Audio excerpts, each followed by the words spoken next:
هەواڵە جەرگ بڕەکە لە بەغداوە گەیشتە مەسرور بارزانی. وەزیری دارایی عێراق داوای تەسویەی حساب دەکات، 400 ملیارەکەش بەو مەرجە نێرراوە. بەر لە 4 ڕۆژ 19 پێنجی 2020 وەزیری دارایی عێراق عەلی عەلاوی کتابێکی فەرمی ئاراستەی مەسرور بارزانی کردووە کە هەواڵێکی هێندە جەرگ بڕ و چاوەڕوان نەکراوە میدیاکانی پارتی هەواڵەکەیان بڵاو نەکردوتەوە. بەڵام سولی تایمز توانی وەکو یەکەمین میدیا دەستی بەو کتابە بگات کە تێیدا عەلی عەلاوی داوای تەسویە حسابات دەکات و داواش دەکات لە ماوەی 30 ڕۆژدا شاندی هەرێم و بەغدا بگەنە ڕێکەوتن و پاشان دیوانی چاودێری دارایی عێراق وردبینی بۆ داهاتی غەیرەنەوتی هەرێم دەکەن. 400 ملیۆنەکەش لەو چوارچێوەیە دانێراوە و هیچ پەیوەندی بەو کەسەوە نەبووە وەک میدیاکانی پارتی و یەکێتی باسییان دەکرد.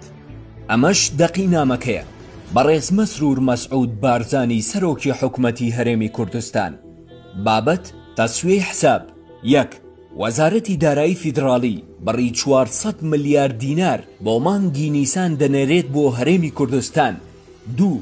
پێویستە نوێنەرانی حکومەتی فیدراڵی و حکومەتی هەرێم لە ماوەیە کە زیاتر نەبێ لە 30 ڕۆژ لە ڕۆژی ناردنی پارەکەوە کە لە بڕگەی 1 باسکراوە دەست بە کۆبوونەوەی چڕ بکەن بۆ تەسویەکردنی حساباتی کۆتایی. 3. دیوانی چاودێری دارایی فیدراڵی بە تەنسیق لەگەڵ وەزارەتی دارایی فیدراڵی و دیوانی چاودێری هەرێم هەڵدەچن بە وربینیکردن و ئەژمارکردن بۆ داهاتی غەیرەنەوتی هەرێم. 4. ئەو پارەیەشی بۆ مانگی نیسان دانراوە دوای جێبەجێکردنی ئەو ڕێکەوتنە دێت کە لە ئەنجامی کۆبوونەوەکان کە لە بڕگەی 2 باسکراوە دێتە هەرێم. تکایە پشتیوانیتان دەربڕن بۆ ئەوەی لەسەرەوە باسکراوە تا ئەوەی پێویستە بیکەن. ڕێزم عەلی عەبدولئەمیر عەلاوی، وەزیری دارایی.